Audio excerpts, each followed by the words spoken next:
What's up guys?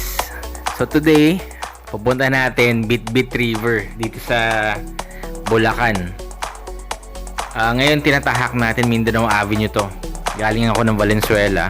So ang daan natin ay Quirino. Samahan nyo kami ulit sa aming family adventure.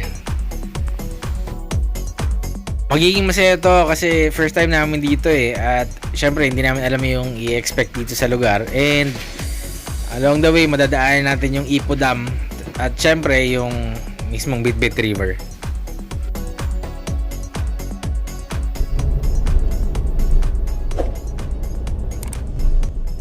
Ito yung ginagawa na MRT dito sa sa Bulacan, no?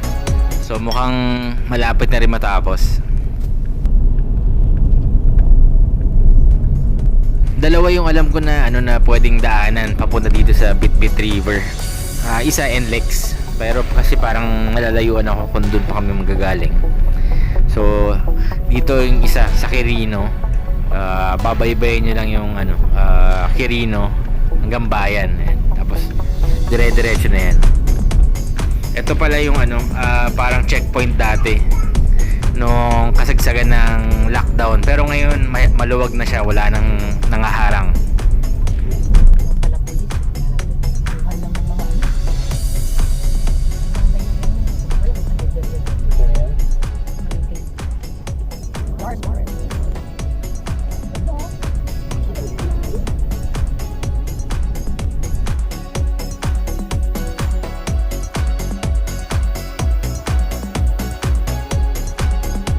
Then mukhang safe naman dito maski konti lang yung dumadaan. Ayan, may sundalo dumaan.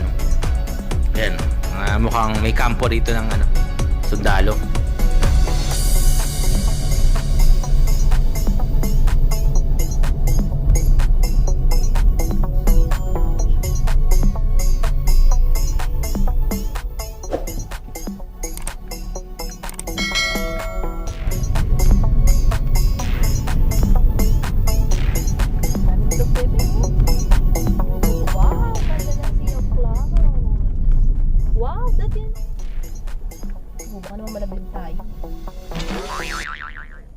Grabe, literal na Sea of Clouds. So tignan nyo itong kinakatayuan ko.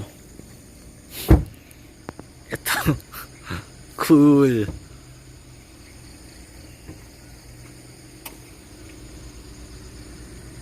Ayan, Sea of Clouds ng ano ba to? Norzagaray.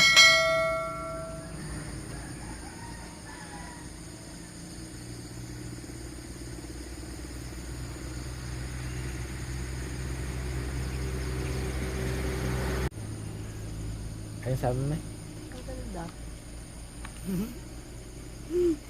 Ay daw. Video to.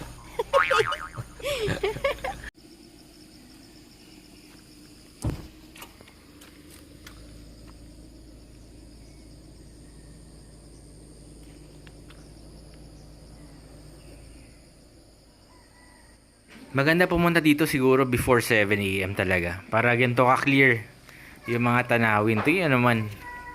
Sobra, siguro ito talaga yung pinaka best time na andito kayo.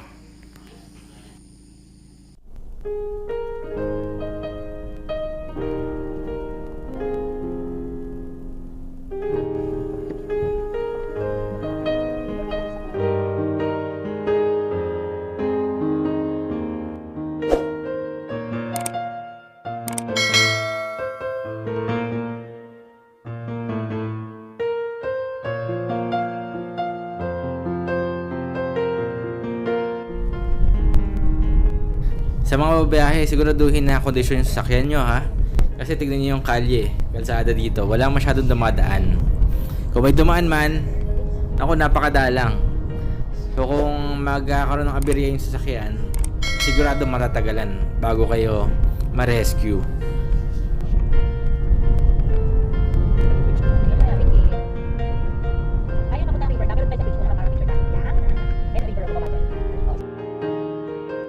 Ito na yung Bitbit River, oh.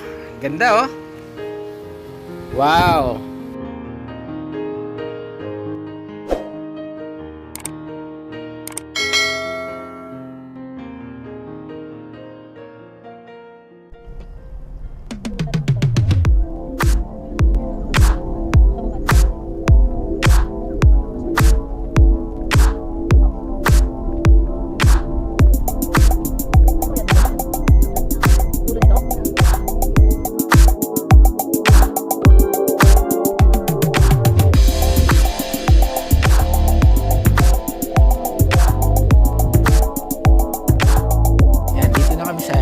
Bitbit Bridge. Ito yung family ko. Walang masyadong tao dito siguro. 6 na group lang kami na nandito ngayon. Ito sila oh. Oh, yan oh. Yun. Tignan nyo oh. Ganda oh. Tapos yung aso na to. Kanina pa ako sinisipat na itong aso na to sa kotse. Parang gusto ko nang ampunin eh. Ayan. So, ano ba mayroon dito sa Bitbit Bridge? Eh di, bridge. Tapos, sa baba ng bridge, ito. Putek, nakakatakot. Baka malaglag yung cellphone ko. Ayan. So, mukhang malinis yung ilog.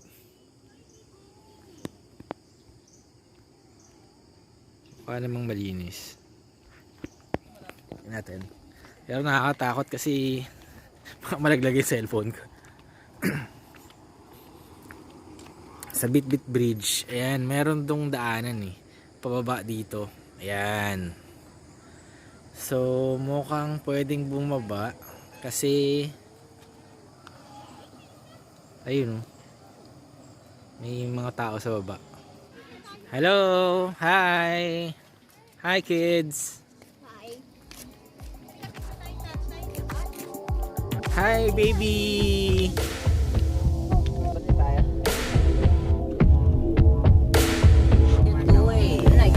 Sige. Bye Bitbit. Punta tayo ngayon sa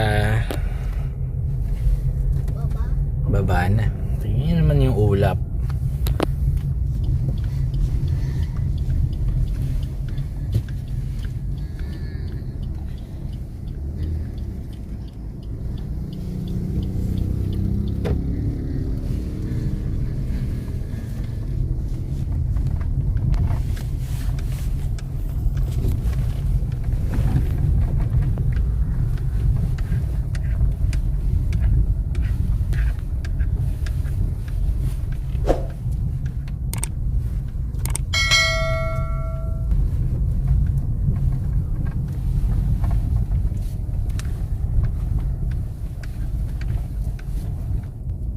Okay ba to? Babaan ba talaga to? Ayos ah.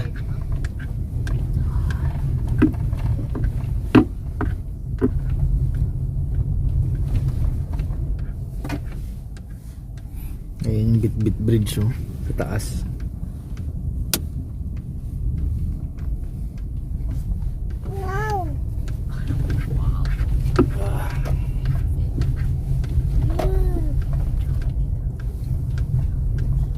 Welcome to Bitbit River. Wow. Oh, may entrance pala dito eh. Oh. Oh, dito muna tayo.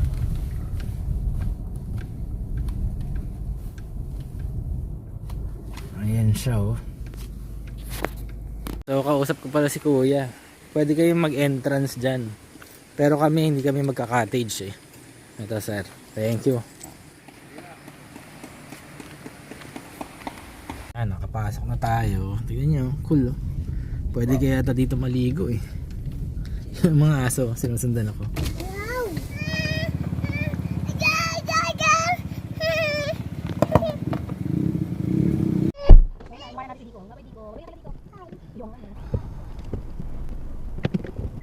Ayos. Aga namin nakapunta dito. Tingnan nyo, cool oh. Speed.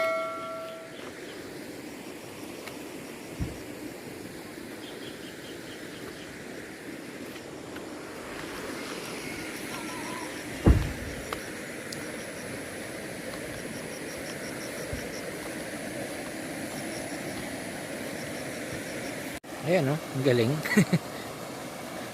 Mukhang design talaga siya na pagka siguro high tide or pagka malakas ang ulan siguro hindi pwedeng daanan to. Dadaan ka dun sa bridge para makatawid sa kabila.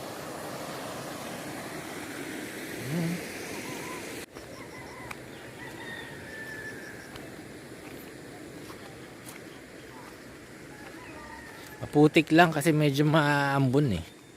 What are you doing? You might touch. Ah! Labi! What?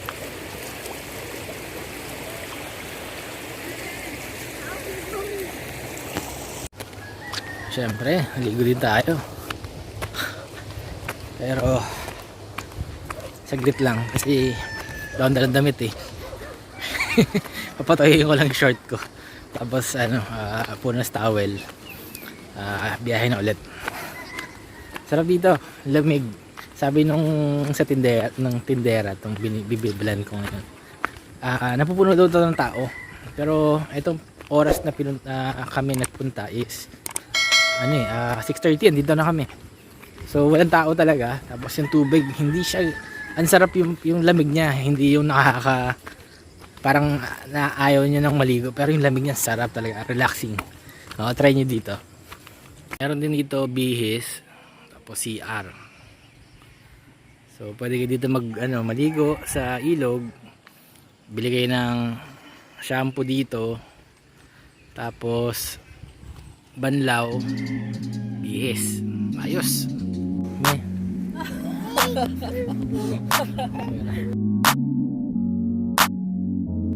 Enjoy dito sa Bitbit River. Ngayon, alis na rin kami. Try natin dito dumaan sa ilog. Tapos doon tayo sa kabila. Susubukan natin kung makakaakyat tayo.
Tayo dapat ay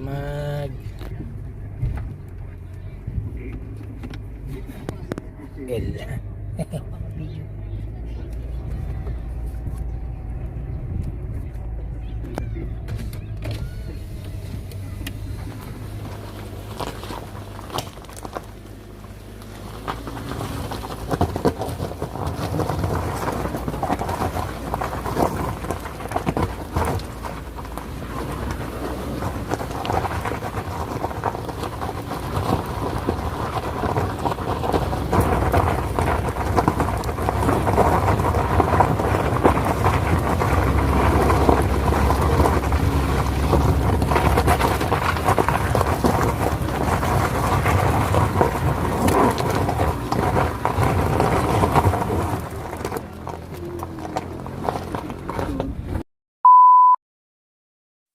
Nako, bumalik na ako. Hindi pala kaya eh. So, baka may mga tips kayo dyan, no? Pero, kung paano ba ang style dyan para makaakit ng ganong ka-stiff na off-road. So, pa-comment down na lang sa comment box. Pero, ako ay suggest. Nako, wag nyo nang subukan kung gusto nyong i-try yung limit ng sasakyan nyo. Wag nyo nang subukan yun. Baka sa ibang paraan na lang or ibang parameter na lang nyo i-try.